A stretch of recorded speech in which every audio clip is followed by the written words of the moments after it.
I am Babatunde Fanopo.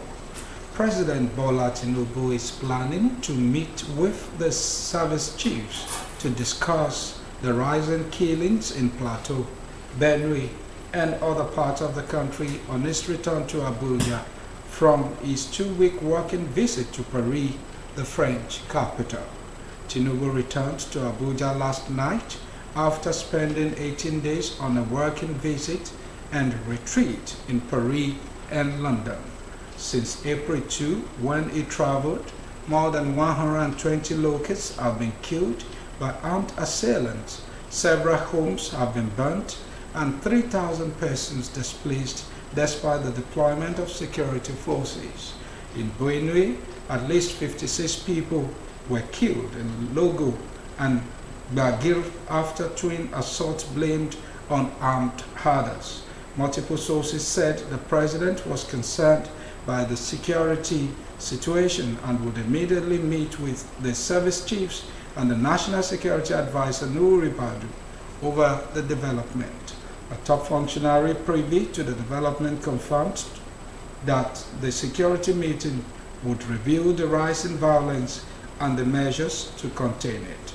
This came as the presidency blamed state governors for the mounting cases of killings nationwide, especially the recent incidences in Plateau, Benue, and Enugu states. It cited the governors' poor funding of security outfits in their state, despite receiving humongous security vote. Special Advisor to the President on Policy Communication, Daniel Bwala, stated this when he appeared on a TV show. Security consultant and public affairs analyst Opialu Fabian has criticized the Minister of Defense, Muhammad Badaru, over the country's worsening insecurity despite the substantial support provided by President Bola Tinubu.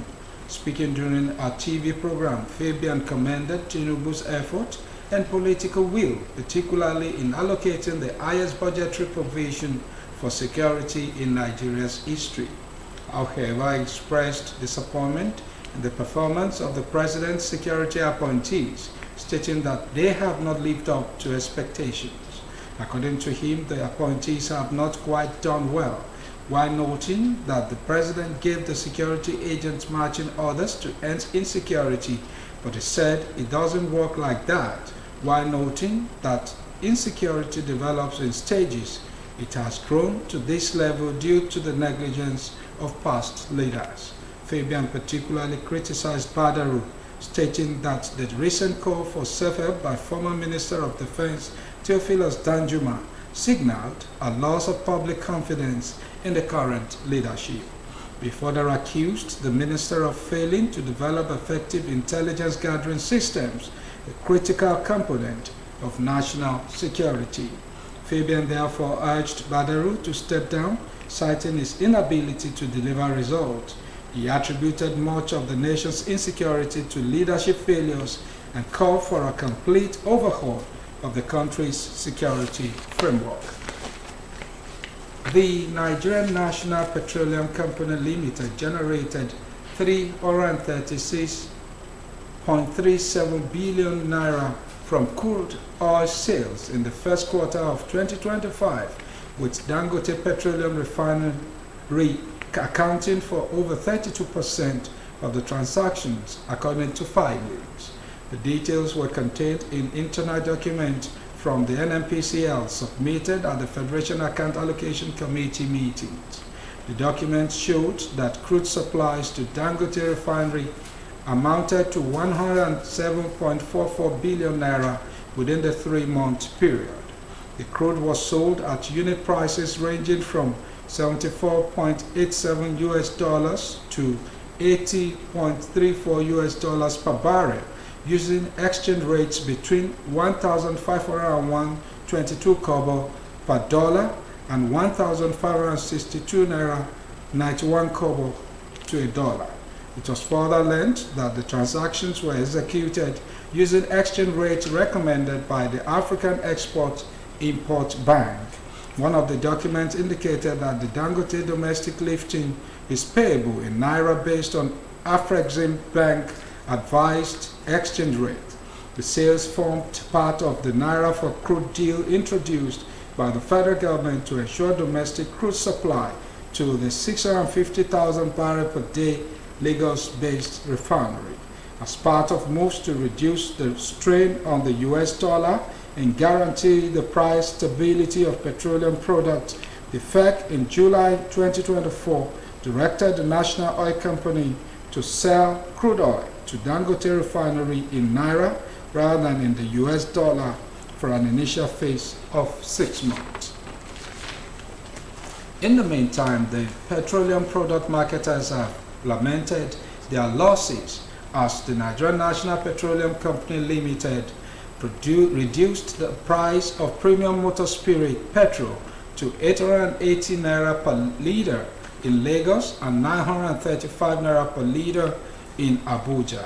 From 925, some NNPC rated outlets in Lagos changed their pump price to 880 on Easter Monday, while those in Abuja adjusted from 950 to 935. The NNPC price reduction came barely a week after the Dangote refinery lowered its ex-depot price from 865 naira to 835 naira per litre.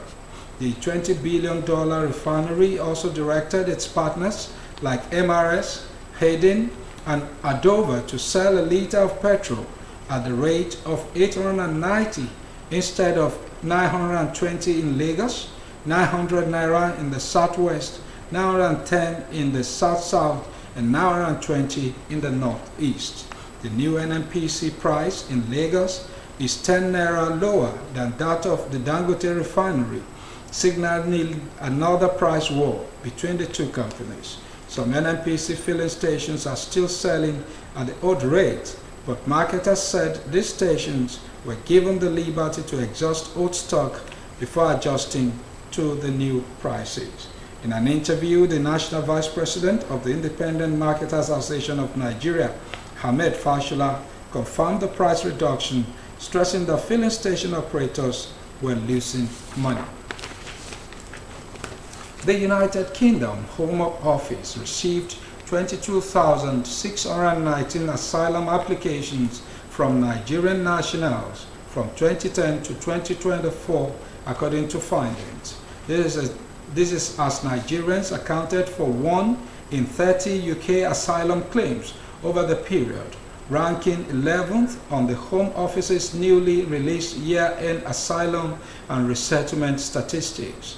According to the Home Office, nearly twice as many Nigerians, 2,841, applied for asylum in 2024 as in 2023, 1,462. Overall, 2024 saw the highest number of asylum applications to the UK, with 108,138 people, a 378% rise from 2010. Most were first-time claims by South Asian and Middle Eastern nationals. Iran topped the chart with 75,737, likely propelled by the increasing persecution of dissidents by the Iranian regime. Pakistan followed far behind with 57,621. 2024 saw 10,542 Pakistanis claiming asylum in the UK, driven by post-election turmoil, soaring inflation, and a spike in blasphemy prosecutions that human rights groups say offer substantial grounds for protection claims. Nigeria's 22,619 filings sits just ahead of Sri Lanka's 22,059 and above Vietnam, China, and Turkey. Brazil, Kuwait, Yemen, Colombia, and Jordan were at the lower end of the list, each contributing fewer than 6,500 claims. Analysts attribute Nigeria's leap on the list to harsh conditions such as insurgency, bandit attacks, kidnapping, and collapsing household purchasing power following the Naira's devaluation in 2023. And on to sport. English Premier League side Chelsea are considering making a move for Guinea and Borussia Dortmund striker Saul Guirassy as an alternative to in-demand Napoli striker Victor Osimhen. The Blues have been linked with Osimhen since last summer, but his FT release clause has hindered the move. And as a new summer transfer window approaches, the Blues are considering testing the Guinea forward in case they are priced out of the move for Osimhen again. Currently on loan from Napoli, Osimhen is set to leave Galatasaray when a slow spell ends, and Napoli are willing to let the former LOSC Lille man walk for 75 million euros. As per Spanish outlet Ficaches, Chelsea are preparing a $75 million offer to sign Guirassy as they aim to fix their goal-scoring problems in front of goal. Guirassy has been brilliant for a dull Dortmund side this season, scoring 28 goals and providing 5 assists in 41 games across all competitions for Niko Kovac's side. He's also the top scorer in the UEFA Champions League. In comparison, Osimhen has 29 goals and 6 assists in 34 games across all competitions for Galatasaray. He is the leading scorer in the Super League with 21 goals, and his contributions are propelling the Turkish giant to their 25th league title. While Osimhen continues to raise his profile on the pitch, negotiations are said to be ongoing between his parent club Napoli and potential buyers, including Galatasaray, but the 26-year-old isn't certain of remaining in the club. The most recent report on his imminent transfer is that he has agreed to join Manchester United in the summer. And on the foreign scene, Burkina Faso's military government has said it foiled a major plot to overthrow junta leader Captain Ibrahim Traoré, with the army alleging the plotters were based in neighboring Ivory Coast. Security Minister Mamadou Sana said the coup attempt was led by current and former soldiers working with terrorist leaders. The intention was to attack the presidential palace last week, he added. Sana said the aim of the plan was to sow total chaos and place the country under the supervision of an international organization. It is the latest of several claims of attempts to remove the junta leader who seized power in 2022 amid increasing militant attacks. Burkina Faso, like its Sahel neighbors, has been battling armed jihadist groups with an estimated 40% of the country under their control. Despite promises by Captain Traoré's military government to improve security and even seeking new security partnerships with Russia, the situation remains dire, with frequent attacks from insurgents. Still on the foreign scene, U.S. stocks and the dollar plunged again as President Donald Trump intensified his attacks on the U.S. central bank boss, calling him a major loser for not lowering interest rates. In a social media post, Trump called on Federal Reserve Chair Jerome Powell to cut interest rates preemptively to help boost the economy, saying Powell had been consistently too slow to respond to economic development. Trump's criticism of Powell's handling of the U.S. economy comes as his own plans for tariffs have driven a stock market sell-off and raised fears of economic recession.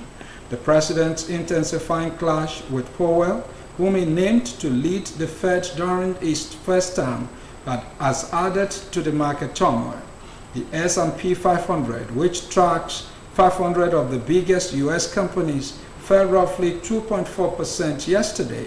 It has lost roughly 12% of its value since the start of the year.